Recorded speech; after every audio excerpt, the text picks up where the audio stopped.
Obviously, great opportunity for our team this Saturday night. Another road game, conference play at night on the road. Hostile environment. It's kind of been a common theme. I didn't do it by accident when I talked about what I talked about in preseason and at Big 12 Media Days of recognizing, that this is our opportunity to go on the road and go on a mission to try to win a Big 12 championship. And we've put ourselves in position to be competing for it in November. But we also understand when we go on the road, the environments that we're going into. And so I think for our players, it's really important that we continue to play with poise and composure. We need great leadership, and we need to execute the game at a high level. And I think that our players understand that. And I think that they've done a good job this week of preparing for that. I was really excited about just the way they practiced today. I mean, we had awesome energy. They were fast. And that's the style of game that we need to play. And so I'm looking forward to the opportunity, and I know that our players are as well.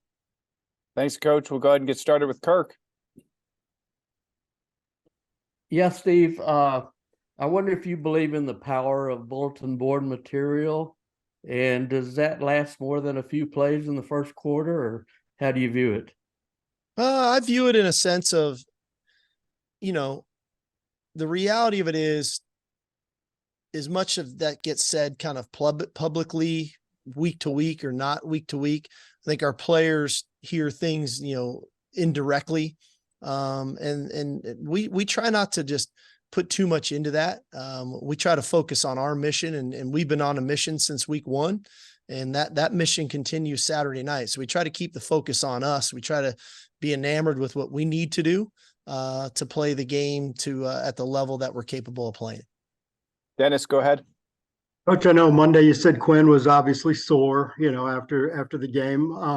How has he been this game week, and is he in a better place than he was, say, this time last week? Yeah, I feel good about where Quinn's at. I think he's going to go play a really good football game for us. Thomas, you're up. Coach, how did the running back room respond this week without Jonathan Brooks, and how does that affect your game planning, not having that bell cow, the rusher? Well, I mean, I think nobody likes seeing their brother go down, so I do think there was a sense of hurt for him, knowing of what he'd put into, play the way he'd been playing this season. But I also think they feel like, man, opportunity, these guys work really hard too. They've been training since January too. And so now making sure that they're putting themselves in the best position to be successful. We're fortunate in that, CJ really started the year for us. So I think his level of comfort, him being healthy is big for us. Keelan's been exposed to a lot of football. I think Jaden Blue's been chomping at the bit for his opportunities, and Savion's been in some critical moments for us. So, our offense is going to remain our offense. And like I said, I think we're fortunate that we have some guys that have some experience, that have playmaking ability, that are all really versatile backs. And so we'll go into the game and navigate it accordingly as the game requires. Leah, go ahead. Sark, if you had to kind of compare and contrast the two running backs that we'll see a lot more of this week, what would you kind of say, and what did you see in them when you were recruiting them? Which two running backs? Oh, sorry, CJ Baxter and Jaden Blue. Oh, well, I think this, CJ is, he's the more bigger physical runner, in a sense of, just in his stature. Blue is obviously a little bit more shifty and has real explosiveness and long and top speed. But we recruit players that are not one-dimensional players. And so like we saw against Kansas State, Cedric Baxter is more than capable of taking the ball the distance and creating explosive plays. Both guys have excellent hands and can catch the ball out of the backfield. There's a real kind of, blueprint of runners that we look for, that there's prerequisites that they have to be able to do. They have to be able to run between the tackles. They need to be able to run on the perimeter. They need to catch the ball well out of the backfield, have natural hands. And then they need to have high football IQs because we ask a lot of our runners, and that's where the pass protection stuff kicks in. And both those two guys have those traits. They just do it a little bit differently, and their stature is a little bit different. But they're both more than capable of excelling within our system that way. Danny, you're up. Steve, what does this Iowa State team do well? Well, I think first of all, just look at the ball, right? They've, especially here in the second half of the season, that they take care of the ball really well offensively, and B, they create turnovers. And the ball, as I've touched on now, I don't know how many times, is the number one stat in football that pertains to winning and losing football games. And that turnover margin is so critical. And I think they do a great job of capitalizing on turnovers when they get them. They do a good job of possessing the ball on offense, and then they do a good job of scoring when they get into the red area of getting points on the board. So that's the big picture of kind of, how the style of play, but I respect the heck out of Matt and his staff of, just their coaching and how they coach the game, and they know who they are on defense. They know who they are offensively. They do a nice job on special teams. And so you need to play all three phases of football when you play them. And then you need to make sure that the ball is at the forefront of what you do. Eric, go ahead. Steve, apologies for any background noise, just landed here in Des Moines. But my question is back to CJ. Obviously, he got off to a bit of a slow start and then got banged up a little bit. Just want to ask you generally about the running back position. Do we kind of take that position for granted making the transition from high school to college, because we've seen so many five-star freshman phenom running backs come out the gate and do well? We just kind of take it for granted that there is an adjustment process, and with CJ, that was part of it. I haven't seen so many. You might have to fill me in on how many just came in and lit it up everywhere they go. I do think it's a process. And the one thing for CJ, like I went back to just to give myself a little reminder of how hard he was running against Alabama before his foot had gotten nicked up. We threw him a little screen the first play of the game, and I mean, what a violent collision on our sidelines to kind of start that game. And so to me, he's a really mature guy.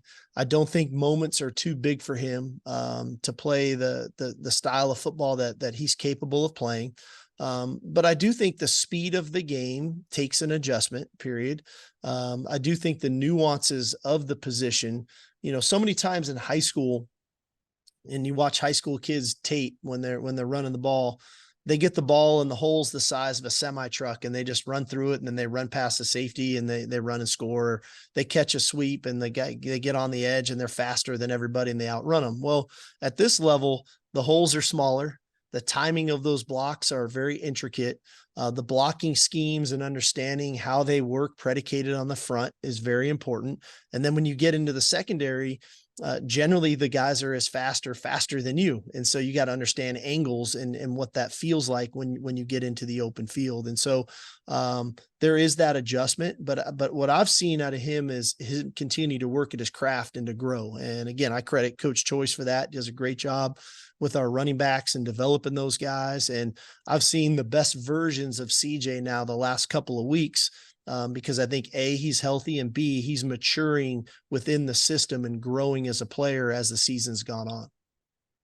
Roger, go ahead. Sark, another young but pretty dynamic quarterback. What does Rocco Beck do to stress a defense? Well, he's gotten a lot better from the beginning of the year to where he is today. And again, I think that's a sign of a good program, that their players are developing and they're getting better. What he does is I think they do a nice job with their RPO game and taking advantage of those throws with the run game and tying it together. I think too, he's mobile enough, especially with all the sprint outs that they do and the things on third down. He throws well on the run to extend drives on third down. And three, from my perspective, he looks really coachable, because when they get those opportunities that they're trying to create, predicated on coverages, he's taking advantage of them now, and there's a lot less hesitation in his style of play. So again, I think that he's a good player who's kind of trending like this. He's been getting better and better as the season's gone on. Joe Cook, go ahead. Steve, you've got maybe 5 players on your team who have been a part of a conference championship race and been at this stage of a conference championship race at this point in the calendar. What have you seen from a lot of those guys who this is new for them to let you know that they're ready for the challenge of, going into Ames and then going into the next week and trying to get to Arlington, even though it's all so new to them? Well, I think one, that's where leadership steps in. I've been fortunate to be a part of some pretty exciting championship runs. Our coaching staff a lot of the coaches on our staff have been in the college football playoff, have won conference championships. And so how we present it to them, I think, is important. I think the players that have been a part of those types of runs have been helpful. Naturally, he's won a national championship back-to-back years. So he's a really good voice of reason. But I also think we recruit a very specific type of player here that is highly competitive, that expects to win championships. A lot of these guys, the guys we're recruiting didn't come here just to put on the jersey and say they're playing football at Texas. They came here to win championships. And so now that we're in this realm, that we're competing for a conference championship right now, I think our players are probably more excited than anything. Like, okay, yeah, this is where we're supposed to be. Now let's go finish the mission. But definitely there's not a sense of anxiety or anything like that. I think there's a real sense of confidence in what we're doing. But they also appreciate the fact that we're extremely demanding as a staff still.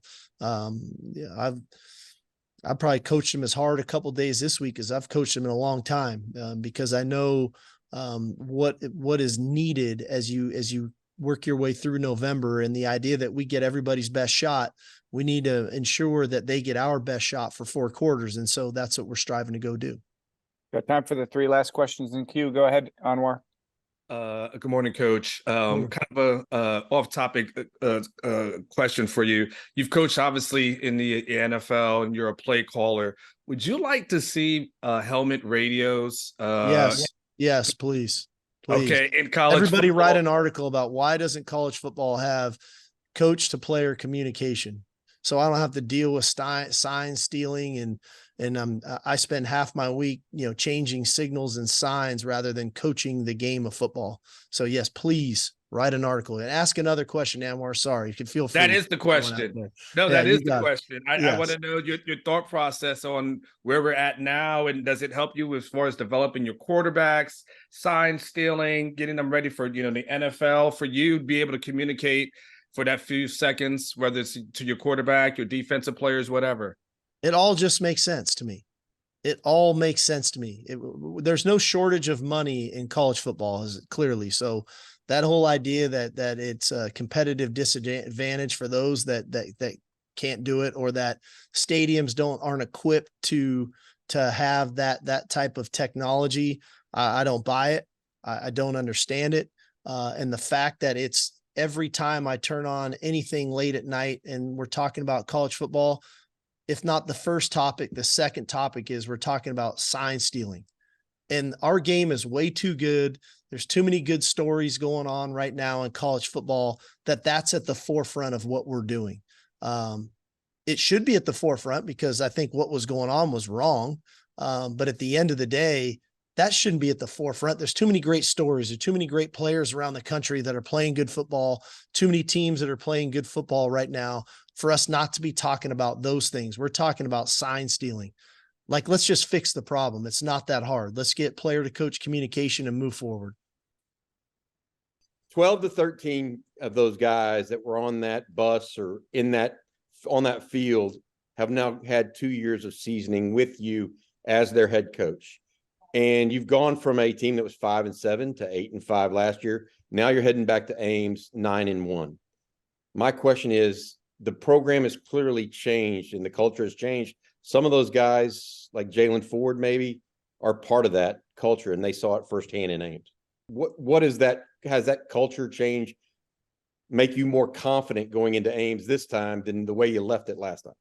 Well, sure, of course. I think that we've put in a lot of hard work into not only developing our players physically, but developing our culture. We spent a lot of time on that, and those guys were at the forefront of that development. And, a lot of those guys after year one could have left and went to another school.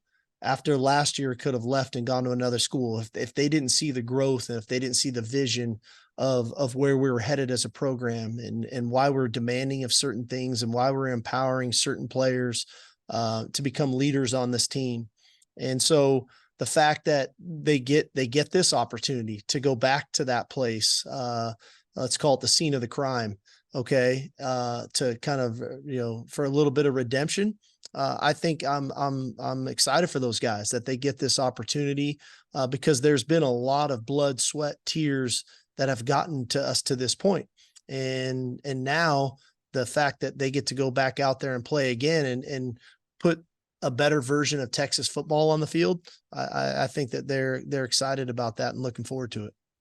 Last one, Sam Conn, you're up.